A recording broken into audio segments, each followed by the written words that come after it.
Good morning, and thank you for joining today's Bio briefing hosted by the New South Wales Anti-Slavery Commissioner on modern slavery and public procurement. By way of introduction, my name is Brittany Knowles. I'm a Senior Policy Advisor at New South Wales Procurement. Before we begin, a bit of housekeeping. This briefing will be recorded and will be made available at a later date. I'd like to also remind viewers that the discussion at today's briefing should not be substituted for legal advice, and we do recommend seeking advice from your internal counsel on matters related to the Act's compliance. To start the meeting today, I'd like to begin by acknowledging the land from which I'm joining the meeting from today, the lands of the Dharawal people. I'd like to also extend that acknowledgement to the various lands on which you may be joining the call from today, and to any Aboriginal or Torres Strait Islander peoples participating in this webinar. I'd like to pay my respects to elders past, present and emerging, and celebrate the diversity of Aboriginal people and their ongoing cultures and connections to the lands and waters of New South Wales. So what's in store for you today? We'll hear from the New South Wales Anti-Slavery Commissioner, who commenced in August of this year. He'll be speaking to the context of what is modern slavery in the supply chain, key changes under the New South Wales Modern Slavery Act, the future roadmap of the Act's implementation, and contextual information on a recent discussion paper he's released for feedback from all of you on modern slavery and public procurement. The feedback on this paper will really help drive the future direction of the steps taken and expectations that New South Wales agencies may be held to under the Act. As we're using Microsoft Teams Live today, you may ask questions via the chat function. The Commissioner will aim to answer any questions towards the end of today's presentation. So with that introduction, I'll now hand over to the New South Wales Anti-Slavery Commissioner, Dr. James Cockayne. Thank you, Brittany. Great to be with you, and thank you so much to all of you who are watching for joining us for this important discussion this morning. Brittany, could we go back one slide? Thank you so much. I'd just like to acknowledge that I am on the traditional country of the Arakwal people of the Bundjalung Nation today. And I'd also like to acknowledge that today First Nations peoples live with the legacies of practices in supply chains historically that today we would call modern slavery. Next slide, please. As Brittany said, today we have a couple of housekeeping points for you. If we could just go back one slide, please, Brittany. The session is being recorded and we will be making it public afterwards. And as Brittany emphasised, nothing in this presentation today or in my remarks constitutes legal advice. And if you are a covered entity subject to the Modern Slavery Act or a relevant piece of legislation, you should seek your own advice in relation to compliance. Next slide, please. As Brittany mentioned, we're going to go through a number of issues today. I'll talk to you about what the basic underlying issue is, then the legal reforms that have been put in place to address that issue, and then we will spend some time talking about plans for implementation. Next slide, and indeed the next slide, thanks. So what is modern slavery? Well, the International Labour Organization recently published a study suggesting that there are 50 million people worldwide in modern slavery, including a range of forms of forced labour and forced marriage. In Australia, the best estimates are that there are between 1,500 and 15,000 people in that terrible situation. And Australian entities may be connected to forced labour and modern slavery, both through upstream suppliers and in some cases through downstream business relationships. So for example, through investments. What do we mean when we're talking about modern slavery? Next slide, please. For the purposes of our procurement work in New South Wales, the definition that is relevant is set out in the Modern Slavery Act 2018, and it refers across to offences in the Crimes Act of New South Wales, the Human Tissues Act, and the Commonwealth Criminal Code. Importantly, that conduct does not have to have occurred in New South Wales. It includes conduct that has occurred outside New South Wales. And there are a range of different offences that are picked up through this cross-reference. Offences such as slavery, servitude, sexual servitude, forced labour, trafficking in persons, certain forms of child labour, organ trafficking, amongst others. Now, the recurring theme here across all of these offences is that individuals are being treated as if they were owned. The powers of ownership are being exercised over them. This is the term we know from a High Court decision, the Crown and Tang, from about 15 years ago, is the central concept that we should be looking for underlying a number of these offences. Next slide, please. One way into this, particularly in the context of procurement, where forced labour is often going to be the offence that we are most likely to find, is to think about whether specific operational indicators of forced labour are present.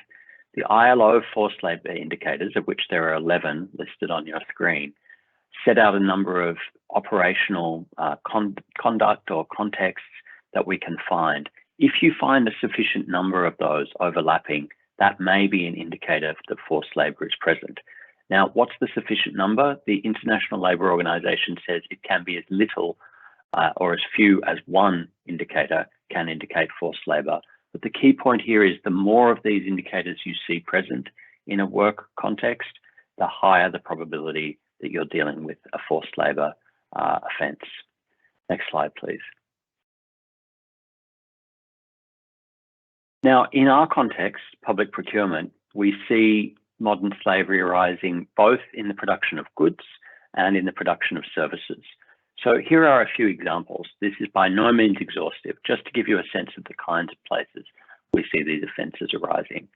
We see it in the cotton supply chain and consequently in all of the apparel supply chains that rely on certain types of cotton, particularly cotton produced in Xinjiang in People's Republic of China. We see it in the production of cobalt, particularly forced labour and child labour. Cobalt is used, of course, in lithium-ion batteries and in a number of electronic and computing equipment manufacturing contexts. And we see forced labour in the production in certain places of certain foods. For example, certain types of tuna. There have been in the past documented cases of forced labour in the production of those and other deep sea fish, or close to home, there have in the past been allegations of wage theft and certain types of exploitation, indicators potentially of forced labour in the production of berries here in New South Wales. But we can also see forced labour in services, in cleaning services, in securities and facilities management, in the treatment of maritime workers in the context of transporting goods in supply chains. We see forced labour indicators sometimes in the context of retail work, in commercial sexual services, and indeed in services providing certain forms of energy. We have seen indicators of forced labour in the development of manufacturing equipment used to provide that energy as a service. Next slide, please. One way to think of this is that modern slavery is, in a sense, a system failure. From an economist's perspective, we could say that it reflects the market's failure to price in the full social costs of the production and distribution of the goods and services that we're buying. The result of that failure is that we all bear the costs that aren't priced in to those products. And we have growing evidence that those costs include reduced wages and productivity, reduced innovation, increased inequality, increased risk of political and armed conflict, an increased disease burden, an increased fiscal burden from dealing with all of these other costs, particularly in the justice and healthcare sectors, and even environmental harm. There's now evidence that entities that are more likely to engage in slavery and forced labour are also more likely to produce environmental harms, such as biodiversity loss or indeed deforestation. So what this means is that we should recognise that anti-slavery investments are anti-slavery costs, the costs of adopting practices to address modern slavery, for example, through screening them out of procurement. These are investments in the short term that will help us address these long-term costs. Next slide, please. Now, that's all good at a macro level, at the level of the economy or the community, but what's in it for any given organisation to undertake these costs, to bear these costs? Well, for public procurers, for public buyers in New South Wales, of course, there's now a legal obligation to do so, which we'll come on to. But even before we get to that, it's worth understanding that at the organisational level, anti-slavery investments strengthen that organisation's ability to meet its own strategic goals. For example, by improving supply chain management capabilities, improving supply chain and organisational resilience in the face of exogenous shocks, like we've seen with COVID, for example, strengthening the social licence of the organisation and particularly its procurement function, and of course, reducing financial, legal and reputational risks associated with being connected to incidents of modern slavery. Next slide, please. So that brings us to the question of the legal reforms that have recently been put in place in New South Wales. Next slide, please. A number of changes have been made to the public procurement system in New South Wales. Those were made through the Modern Slavery Act 2018, which just came into force on the 1st of January of 2022, and the related Modern Slavery Amendment Act of 2021, which made a number of changes to other relevant pieces of legislation. Taken together, these changes create new due diligence obligations for certain covered government entities and for local councils, and they create new reporting obligations for those organisations and for state-owned corporations.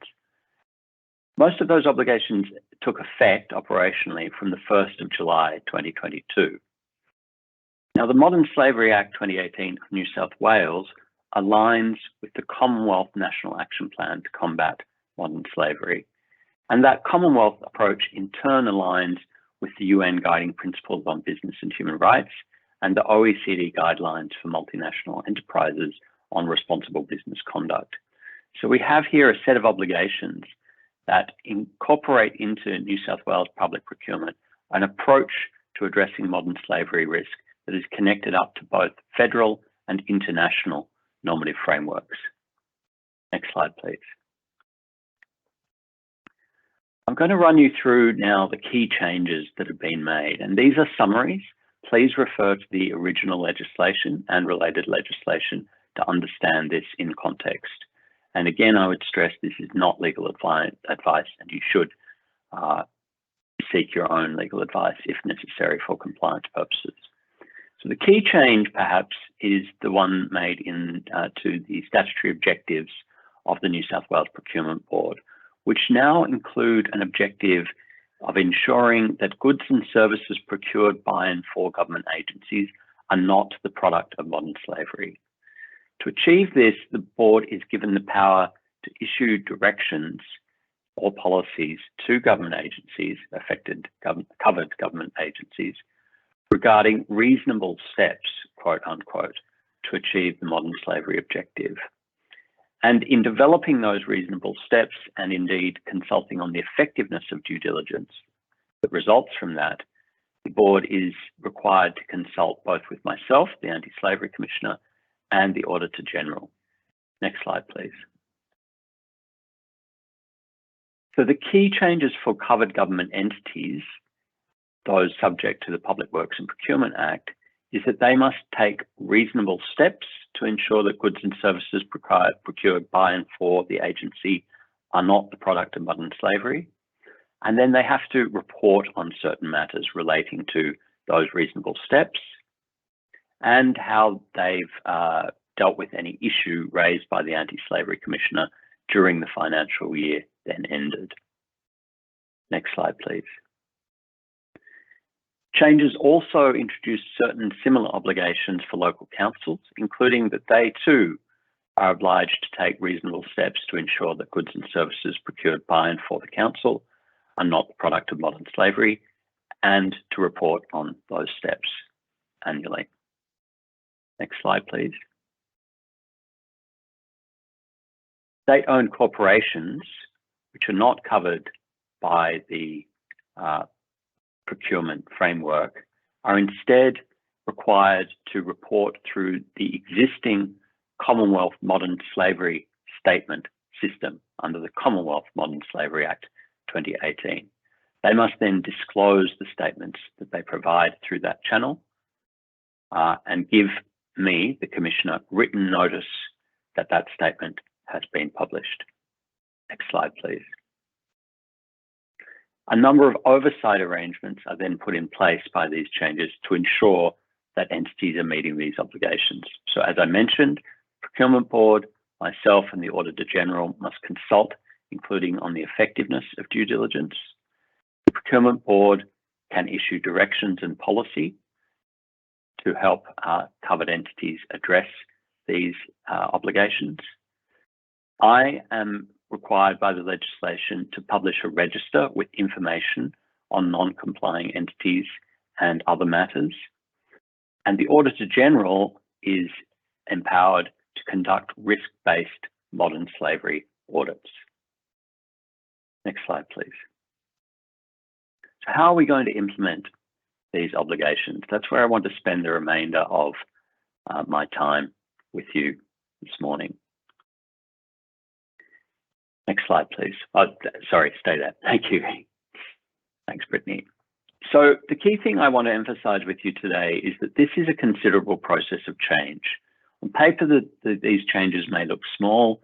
In practice, they require careful examination and adjustment of existing procurement systems and infrastructure to make sure that the changes we make are effective in addressing modern slavery risks in supply chains. They're going to require adjustments throughout the procurement cycle, not only in the planning and sourcing phase, but also in the way that we manage procurement and contracts. All of that is going to take time. Now, it's worth emphasizing that my appointment is for 5 years, and there will, of course, be anti-slavery commissioners after me. So we expect to work closely with affected entities over time to create the frameworks, to provide the resources, to provide the clarity and certainty that is necessary. Now, I and my office will be realistic and pragmatic about the situation in which covered entities find themselves, including the need for guidance on key terms and processes, access to information and resources, and training. So I recognize that some entities are already thinking now about how they can report on the reasonable steps that they are undertaking to remove products of modern slavery from their procurement. We recognize that what you have to report remains not entirely clear, and that will guide us in the way we respond to and consider those reports once they are issued.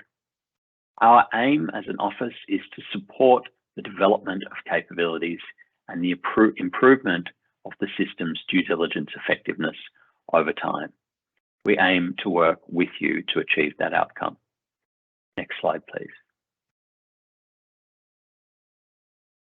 Now, while you need certainty as soon as possible about what a reasonable step looks like, what a product of modern slavery might be, we need to create an implementation framework that's fit for purpose across the range of capabilities and contexts in which New South Wales public buyers are operating.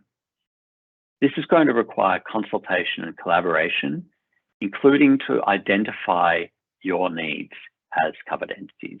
What do you need in order to be able to do this effectively? The Procurement Leadership Group just a few days ago has endorsed a collaborative program led by my office to develop what we're calling a shared implementation framework, a framework that provides you the clarity and the support you need to achieve effective implementation.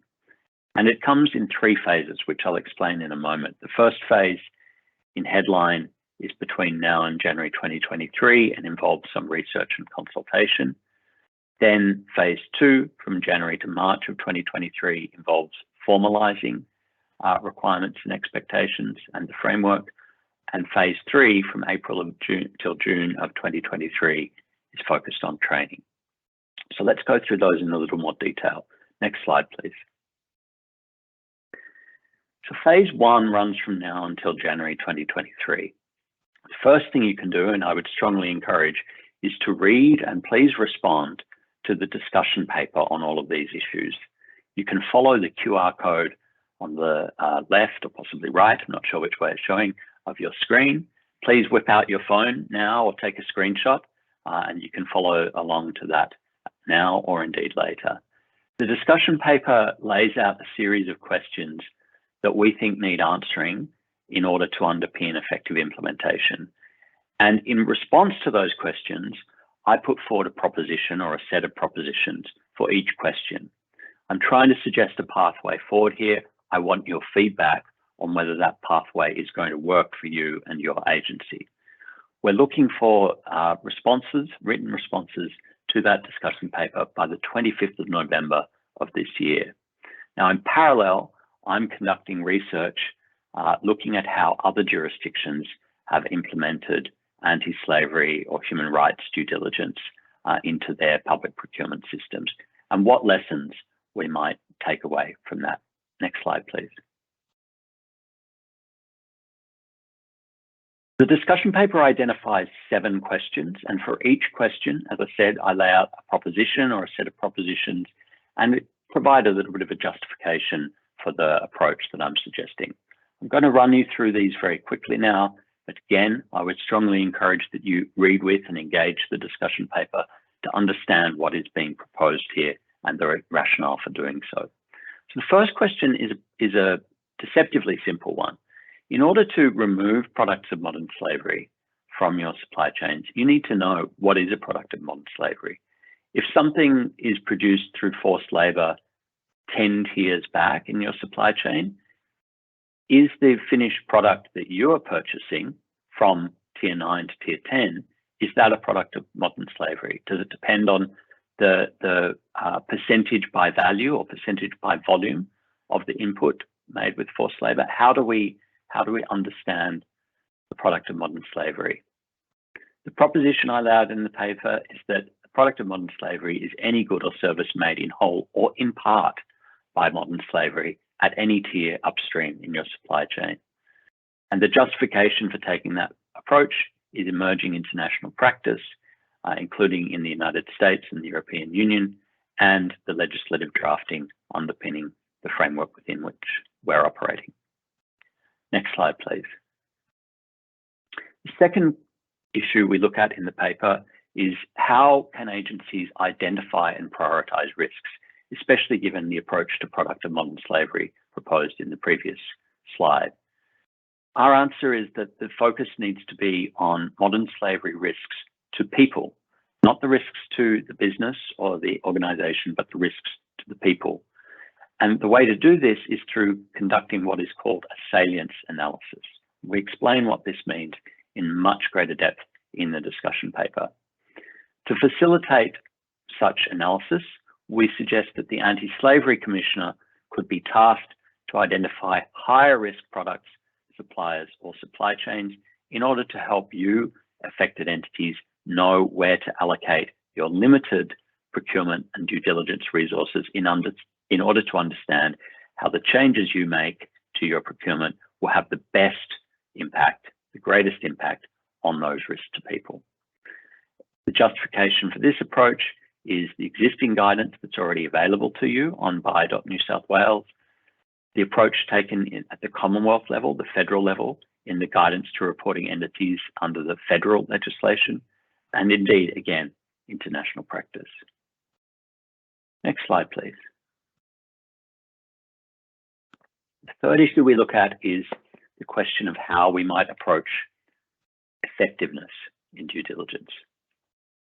In Annex 2 of the discussion paper, we lay out 6 areas that we think buyers should be using to evaluate suppliers in their management of modern slavery risks: governance, stakeholder engagement, risk identification and prioritization, action on those identified risks, monitoring and evaluating effectiveness in addressing risks, and providing an enabling remedy. Which steps are reasonable in each area will depend on the salience of the risk, the involvement of the procurer in modern slavery risk, and the capabilities of the supplier. And effectiveness will be assessed by looking at impacts across those different areas.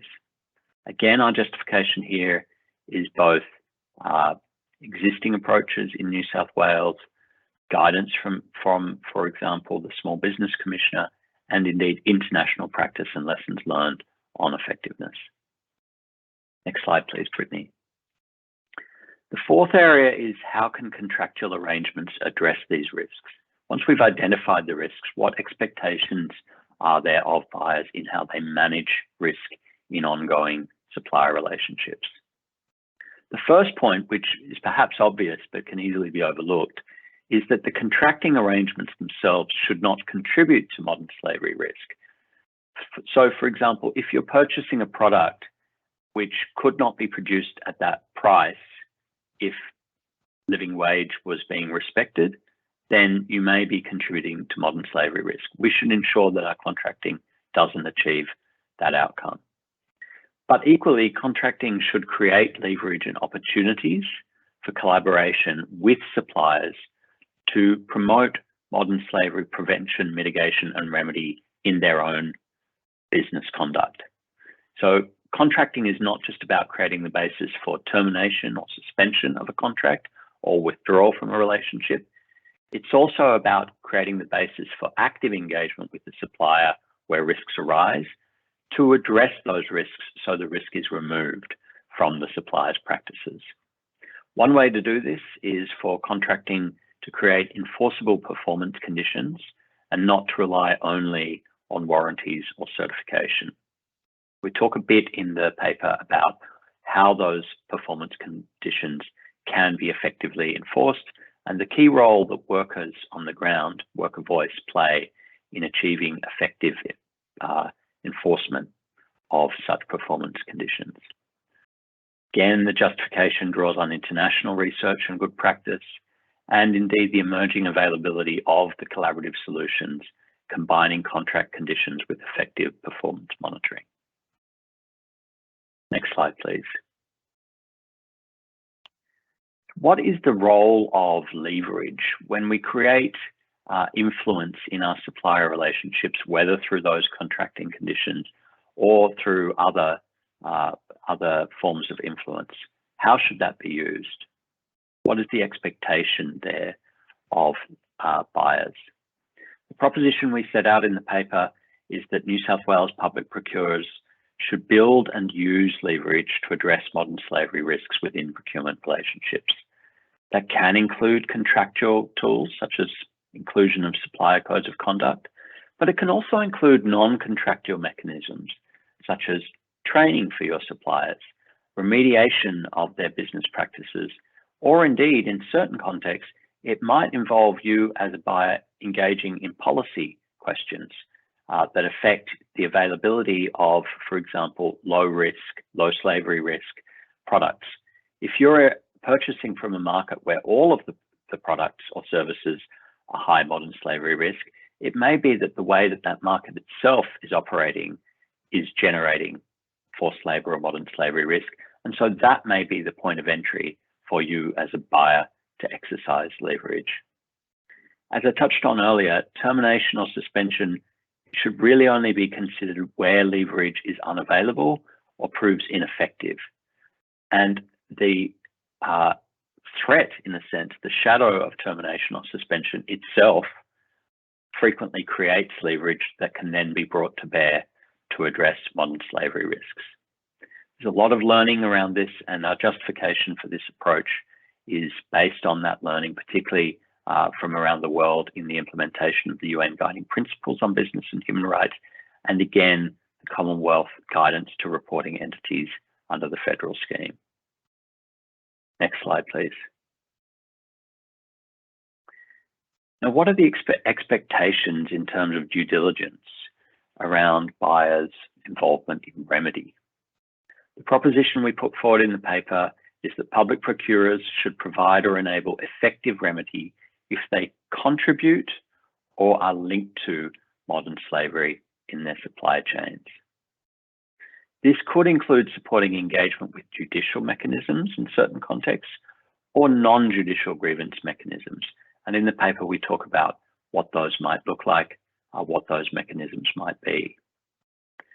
In some cases, buyers may wish to consider collective enabling of remedy. So that means working together with commercial peers, with civil society organisations, in certain contexts, again, with government entities, to fashion a remedy pathway that ensures that those who are actually affected by modern slavery in supply chains that they're contributing to or linked to, that they have access to effective remedy. Again, there's a lot of learning around how to do this. We provide some examples of this and further resources in the discussion paper. Next slide, please, Brittany.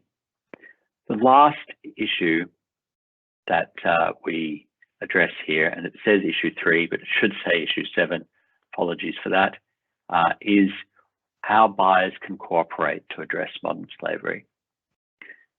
So we set out in the paper a number of ways in which public buyers in New South Wales might work together, or indeed with my office, to create efficiencies and improve effectiveness in identifying and managing modern slavery risk at different stages in the procurement cycle. That could be, for example, through conducting joint risk analysis of certain products, supply chains, or markets. It could be through developing shared supplier questionnaire infrastructure so that we're not all sharing suppliers with multiple versions of questionnaires, and we're not all incurring the costs of managing that data flow. It could be through creating common contract performance conditions, or indeed through developing a shared performance monitoring and active engagement capacity. This might not be something actively engaging with suppliers to manage down the modern slavery risk created by their business practices. That might not be something within the easy reach of some smaller agencies. So there may be value in exploring a collaborative approach to developing those kinds of capabilities. And this has been done elsewhere. Again, our rationale for this draws on international practice, some very interesting learnings, for example, from Sweden, where county councils have worked together to develop those kinds of capabilities in the past. Next slide, please. So all of that was part of phase 1, runs until just January, and we're looking for your input on those discussion paper questions, reactions to our propositions by the 25th of November, just over 3 weeks away. Then in the new year, we move into phase 2. So we will work with the relevant procurement bodies to formalise directions, policy or guidance based on all of that feedback and based on our own research. The key point here is one that Brittany emphasised right at the top. Your submissions in response to the discussion paper will shape the expectations that are formalised early next year in terms of implementation. What we can say is that we're thinking about a range of practical tools and forms of guidance to help you subsequently. So formalisation of expectations may include a procurement board direction, but equally it could include development of model clauses, how-to guides or playbooks, reporting guidance, and mechanisms for collaborative risk analysis and management. Next slide, please. The final phase, once we've formalised that framework, is to train everybody operating in that framework. And we aim to do this in the second quarter of next calendar year. How we do this, how we train you, what kind of materials and support we can provide you needs to be responsive to your needs and your demands. So again, the next few weeks, responding to the discussion paper is a critical opportunity for you to provide us input to shape our own pathway forward as we develop those training materials and training delivery arrangements.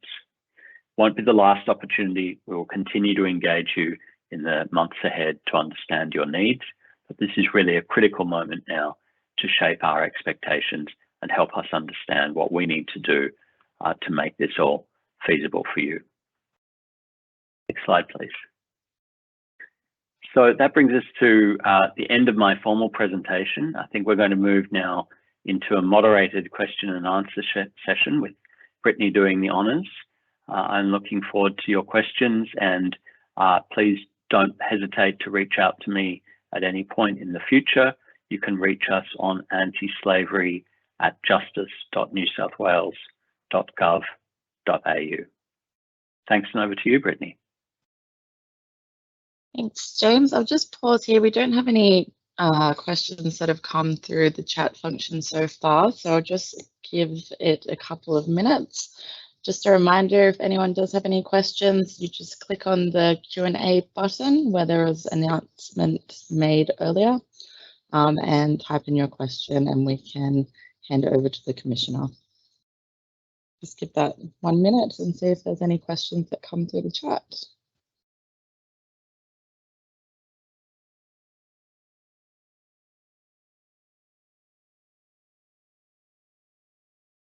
We've got one question. Will we be able to get a copy of the slides? So yes, this recording with the slides will be published at a later date. We'll be sure to send out the link to all participants when that goes live.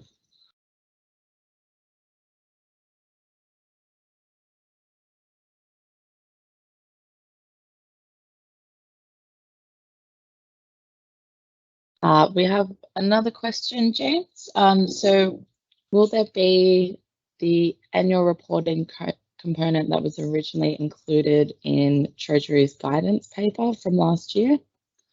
So I think this is referring to, is it still a requirement within the annual report that agencies are reporting on reasonable steps? Yeah, so let me say a couple of things in relation to that. First of all, the requirement is a statutory requirement, so that's probably not going away anytime soon. How you meet that requirement is one of the matters that we'll address as we work through this process of consultation and collaboration. I'm not sure if the questioner was on the call when I made clear that my expectations are that in the way we assess your reporting, we're going to be very realistic and pragmatic about the fact that all of these implementation expectations are developing rapidly, even as you're beginning to prepare your materials for reporting.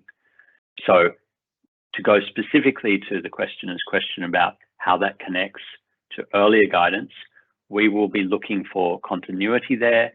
If there are changes to be made in the form and content of reporting over time, we will be very transparent about those.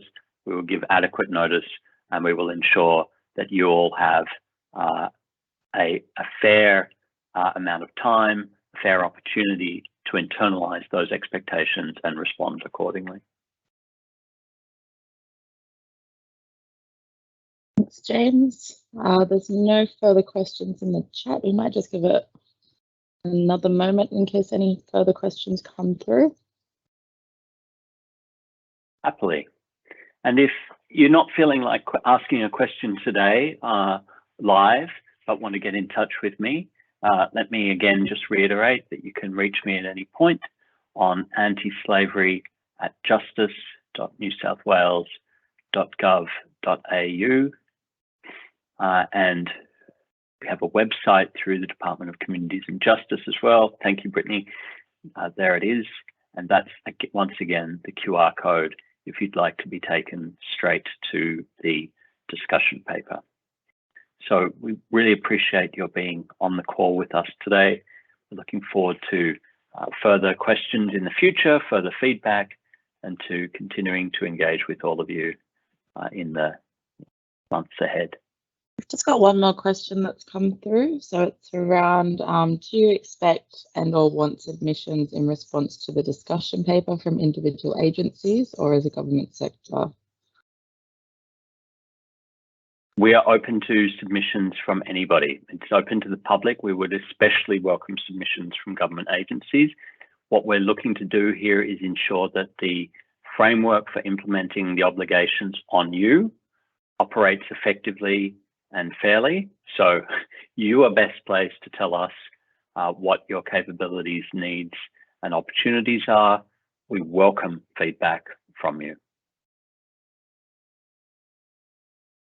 Thanks, James.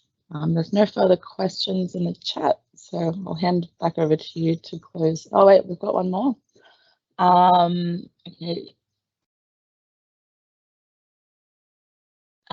So this is for the Commissioner. Do you want to get involved if we identify an instance of modern slavery? That's a great question. So I would say two things in relation to that, possibly three.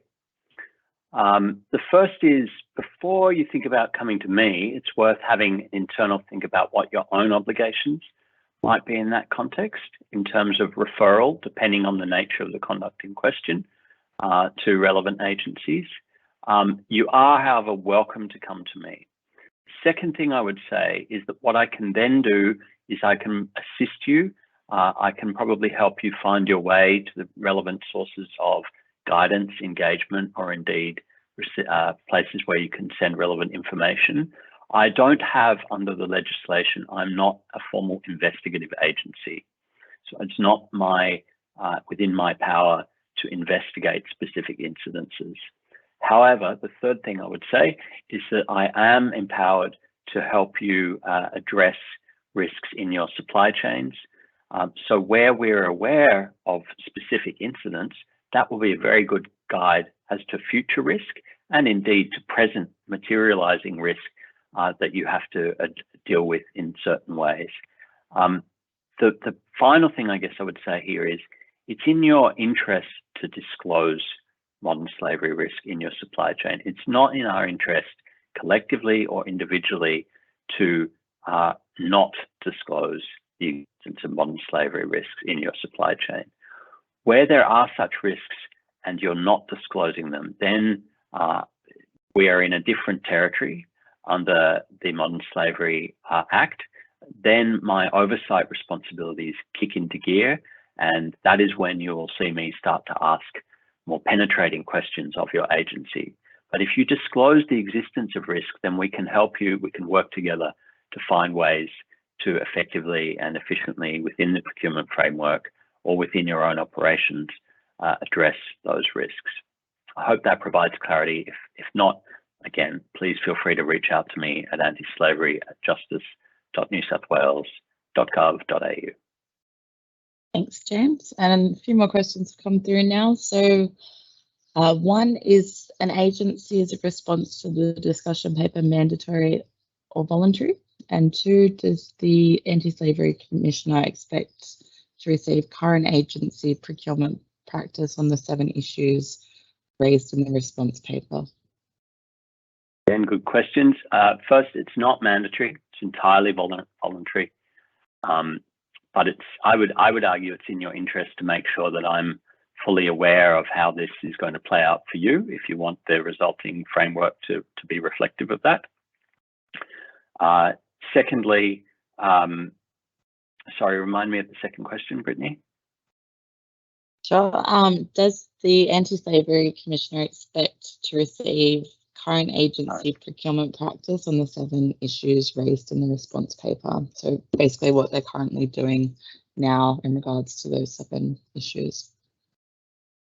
I would certainly think that will help educate me and make sure I'm across what you're doing. I have various powers under the Modern Slavery Act to ask questions of agencies, and agencies have various expectations set out in the Act in terms of cooperation and provision of information.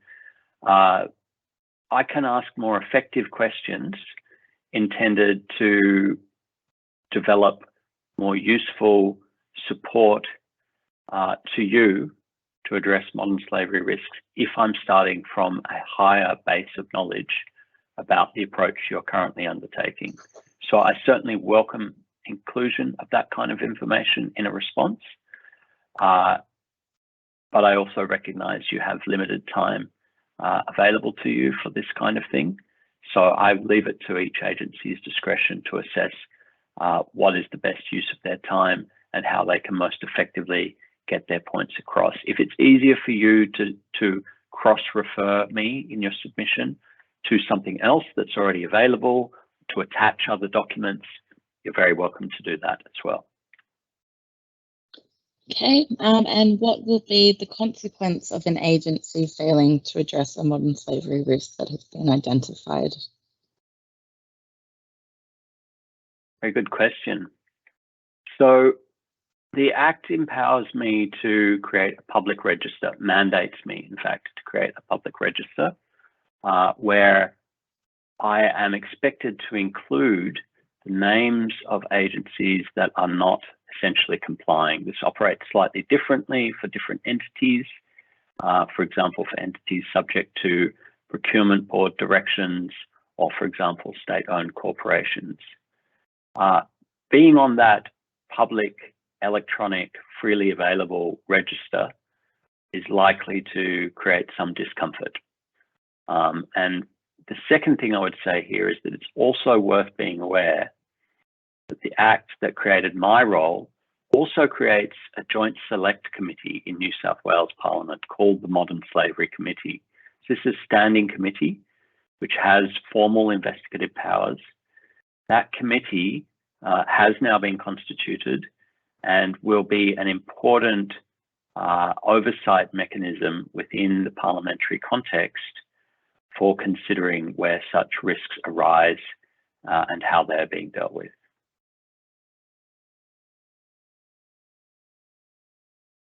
Thanks, James. So another question, should we wait for the framework to be developed for this year's report and submit based on that, or submit based on what we are already doing? Great answer. Look, the ideal answer is to wait for the framework and submit based on that. But the reality is that for many of you, the internal timelines mean that you may be beginning to develop reporting or collating information already. So you may end up having to do a mixture of both. The signal I'm trying to send very clearly is that we will be pragmatic about this. This is a transitional year. In future years, once you've had the framework available, once the reporting expectations have been made clear and you've had some time to live with and absorb those, our expectations may be slightly higher. But in the current cycle, reporting cycle, we are looking for you to do your best based on the information that is available to you at any given time. We're trying to lay out in the discussion paper a fairly clear sense of the kinds of things we anticipate are likely to be sought through the implementation framework, but it is a discussion paper. It is not yet formalized. These are not formalized expectations. So you can only work with the guidance available to you at any given time. We will be entirely realistic and pragmatic about that.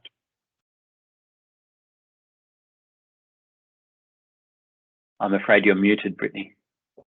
Thanks, James. Next question is, what alignment mechanisms are there with Commonwealth or other states to support consistency, given that many suppliers supply across multiple jurisdictions with modern slavery requirements? Yeah, another excellent question.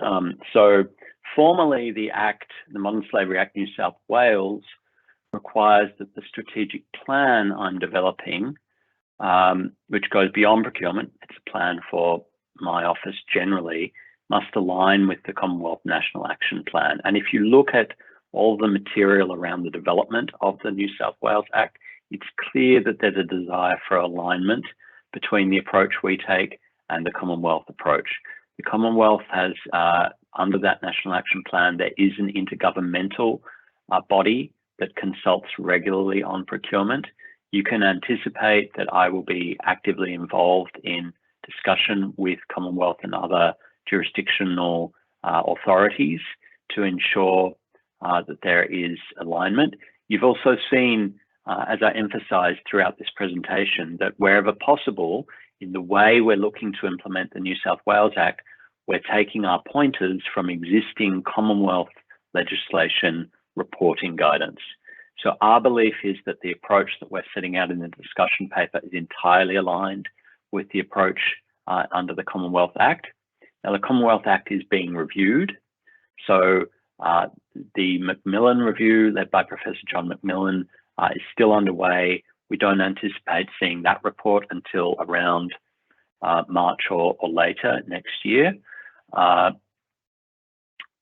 So there may be some adjustment to the Commonwealth reporting framework, but the underlying approach that is rooted in the Government of Australia's commitment to the UN Guiding Principles on Business and Human Rights and the OECD guidelines for multinational enterprises on responsible business conduct, which themselves are very well aligned, that commitment is clear and consistent across all Australian jurisdictions.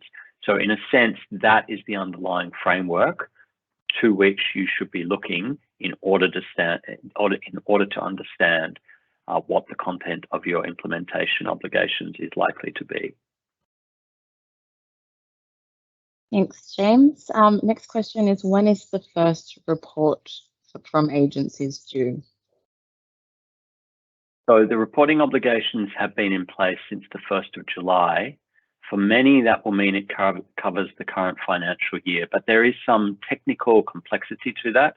So I'm not going to give you a specific date. I'm going to refer you to your internal processes. This is basically a component of your existing annual reporting obligation. So it depends when your annual report falls due. Hope that makes that clear.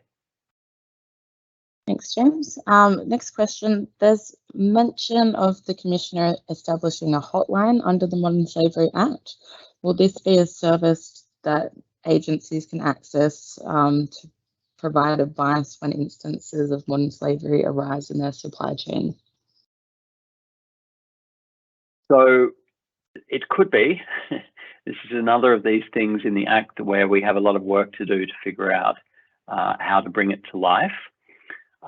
We anticipate that the hotline will be used for identifying instances of modern slavery and also as a helpline to help refer people who are affected by modern slavery to relevant sources of support and service, whether those are justice services or other things like access to housing, psychological support, financial support, those kinds of things.